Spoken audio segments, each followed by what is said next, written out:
Fala galera, beleza? Léo Azevedo aqui do canal Papo de Vascaíno, passando aqui para trazer algumas informações importantes para você sobre o Clube de Regatas Vasco da Gama.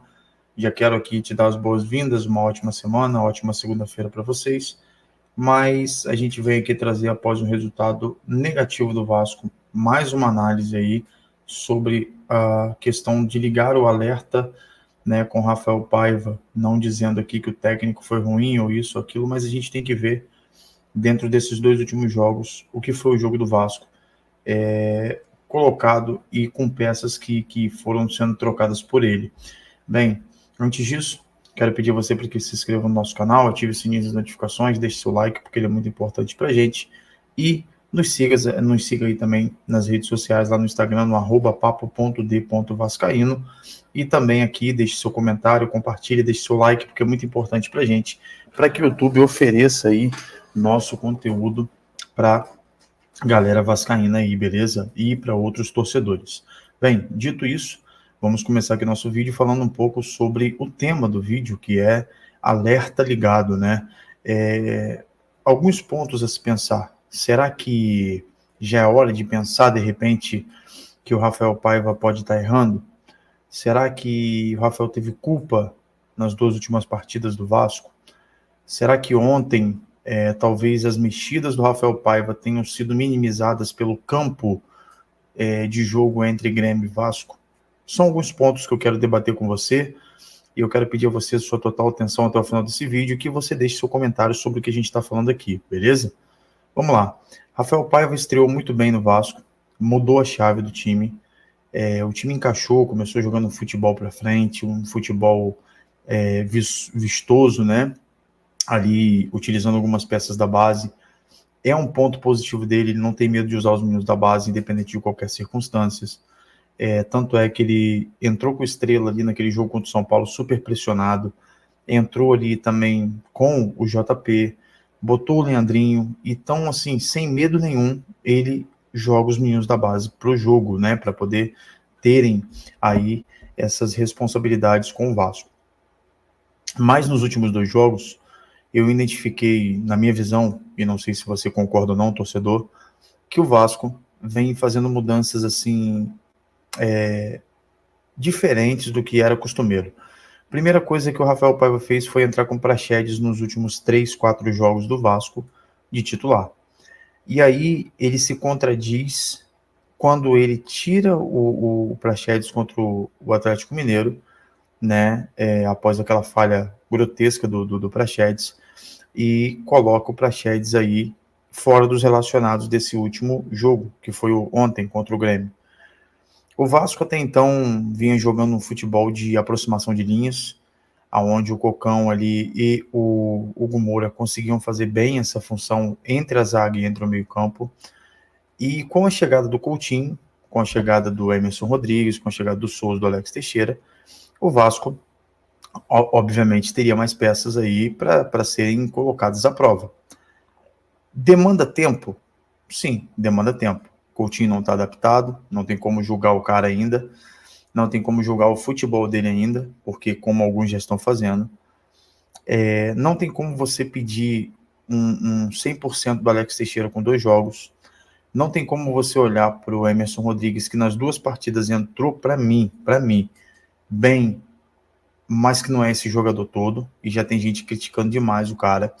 Eu já sabia que ele não era esse cara assim excepcional, mas foi uma opção de mercado e até uma opção teoricamente boa para o 1 contra 1, que a gente precisa ter ali tanto na ponta direita quanto na ponta esquerda.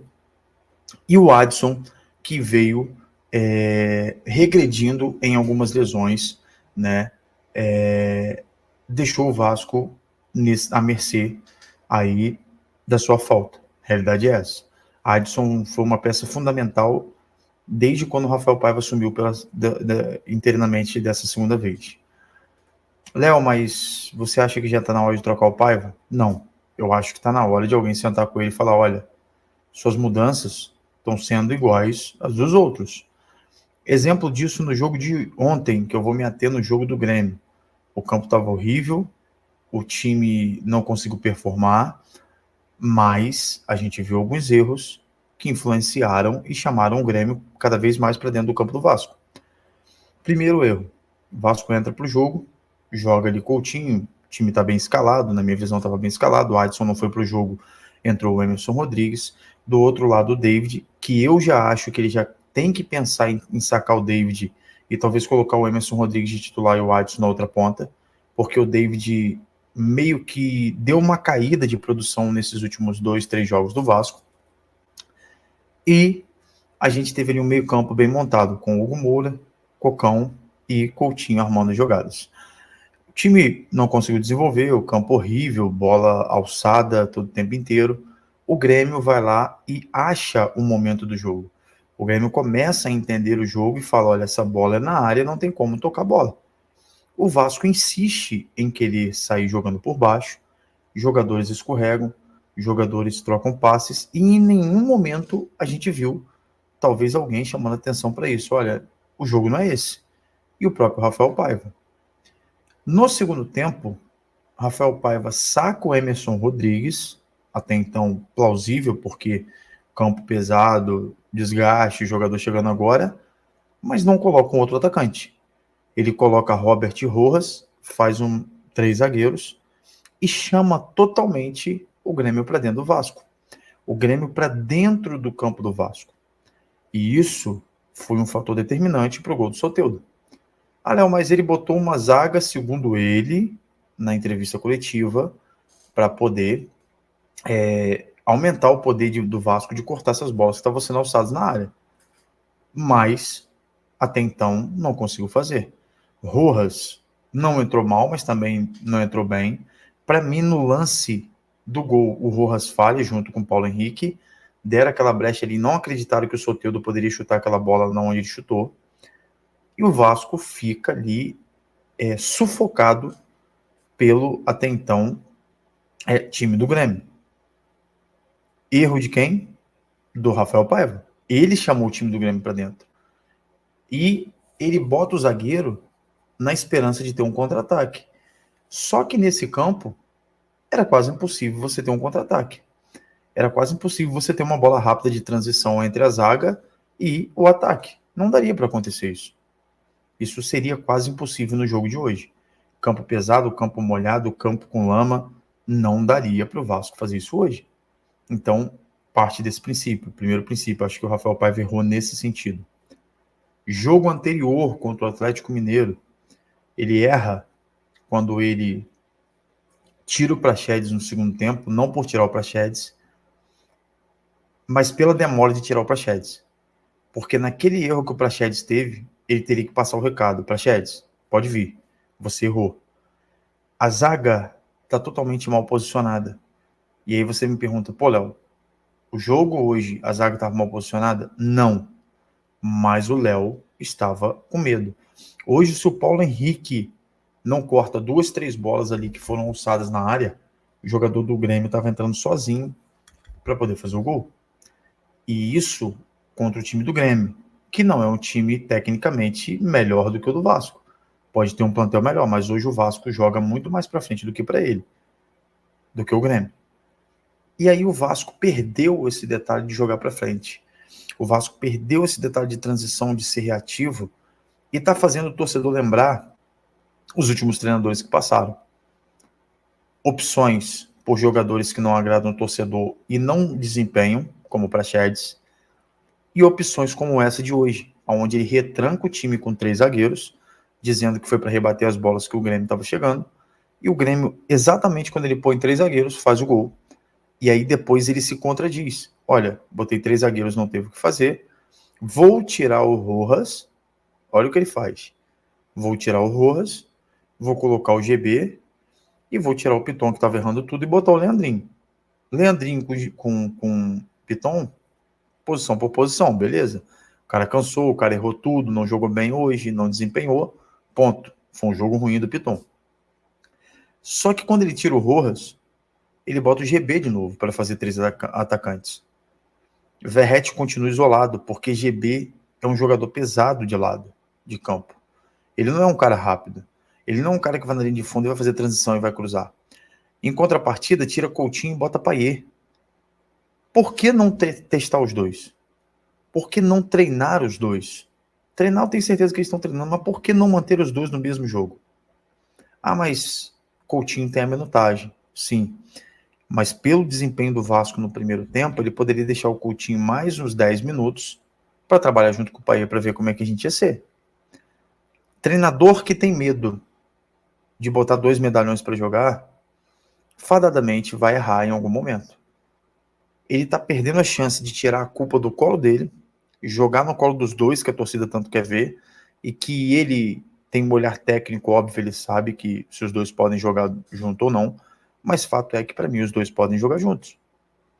Talvez esse seja o encaixe que o Vasco esteja precisando. E ele tá com medo de colocar. Vai jogar para fisiologia, vai jogar para ortopedia, vai jogar para a parte de análise. Mas eu acho que nesse jogo ele poderia ter entrado sim com Coutinho e Payet. Ele poderia ter deixado o Moro Cocão e entrado com um dos dois. Ou diminuído um atacante e ter feito um 4-4-2. Coisa que ele não fez. Durante o jogo, mexeu-se numa coisa que ele achou que daria certo e não deu. E depois de tomar o gol naquela altura do campeonato, não seria suficiente entrar um GB, ter um Verratti ali que a bola não chegava nele e ter um David que já estava morto em campo. David não lutou esse jogo. Por isso que eu estou falando. Eu acredito que o Vasco tem que pensar na saída, o Paiva tem que pensar na saída do David em algum momento. Porque ele sabe que ele está como titular ali. E os últimos 2 jogos ele não fez bem. Então pega um moleque da base, põe ali, que não seja o GB, põe o Verratti e põe o Adson na outra ponta. Ou põe o Emerson Rodrigues numa ponta, no lugar do David, faz esse teste e põe o Adson na outra. Porque o Vasco, quando o Adson não rendeu, o Vasco não jogou. Então, o torcedor já começa a perguntar se era o Paiva que estava acertando ou se o Adson era a peça principal, que quando faltou, aconteceu isso. Campeonato Brasileiro não pode se dar mole. Campeonato Brasileiro não pode vacilar. O Vasco hoje ocupa, vou ver para você aqui, tabela do Brasileirão 2024. Vamos ver aqui. Deixa eu abrir aqui para vocês. Vamos lá. Deixa eu voltar aqui.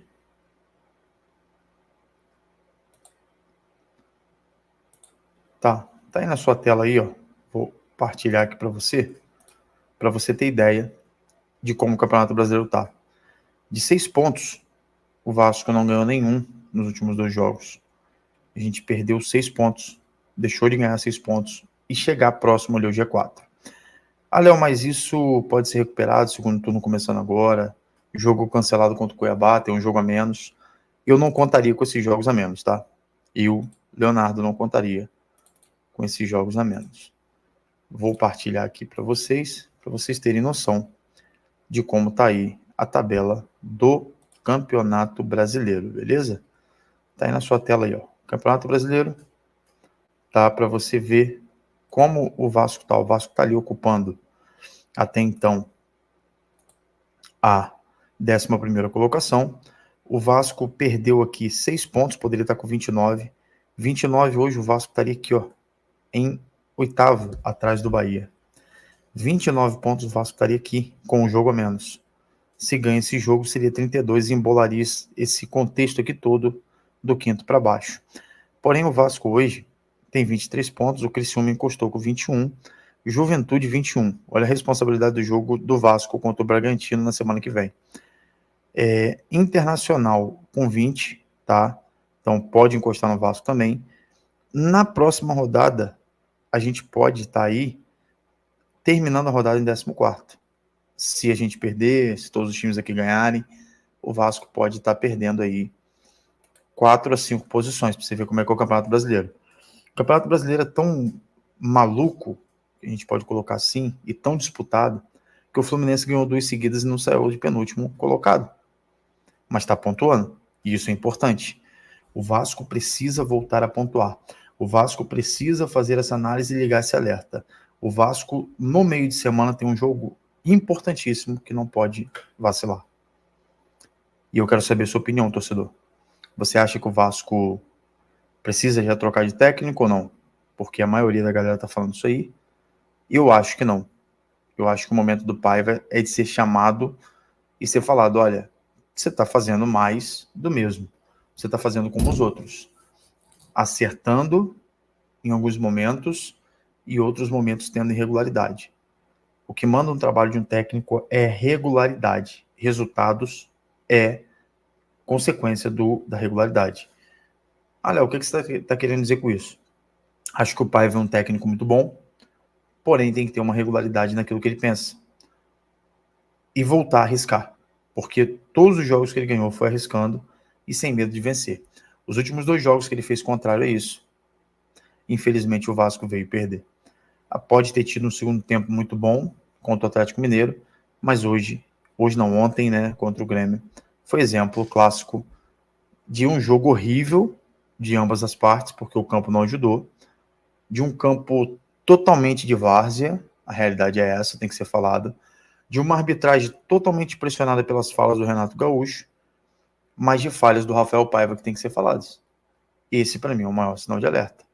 Ele não pode botar 3 zagueiros e depois voltar para 2 zagueiros para tentar ganhar um jogo depois que toma o gol. O erro hoje está na conta dele. O erro hoje de tirar o Rojas e colocar de novo o GB para fazer 3 atacantes está na conta dele. Ele não teve regularidade, ele chamou o time do Grêmio para dentro do Vasco e 1-0 o Grêmio. 3 pontos para o Grêmio e menos 6 para o Vasco, porque o Vasco na última rodada também não performou e não ganhou. Então, Rafael Paiva tem que ligar o alerta, o torcedor tem que ligar o alerta para ficar em cima, porque a gente precisa de contratações, a gente precisa de zagueiro, a gente precisa de um ponta insinuante e a gente precisa fazer e somar pontos. A gente desliga um pouco essa chave do brasileiro, vamos para a Copa do Brasil, o jogo de ida das oitavas de final, e semana que vem contra o Bragantino é vencer dentro de São Januário, beleza? Fiquem todos com Deus, saudações vascaínas, curta nosso vídeo, nos ajude a chegar a 1.500 inscritos, compartilha com essa galera aí, a gente já está chegando em quase 770 inscritos, mas eu tenho certeza que se você compartilhar, pedir a galera aí para se inscrever, botar nos seus grupos de Vasco, a gente vai conseguir chegar a 1.500 aí muito mais rápido do que a gente imagina, beleza? Saudações vascaínas, fiquem todos com Deus e até a próxima, se Deus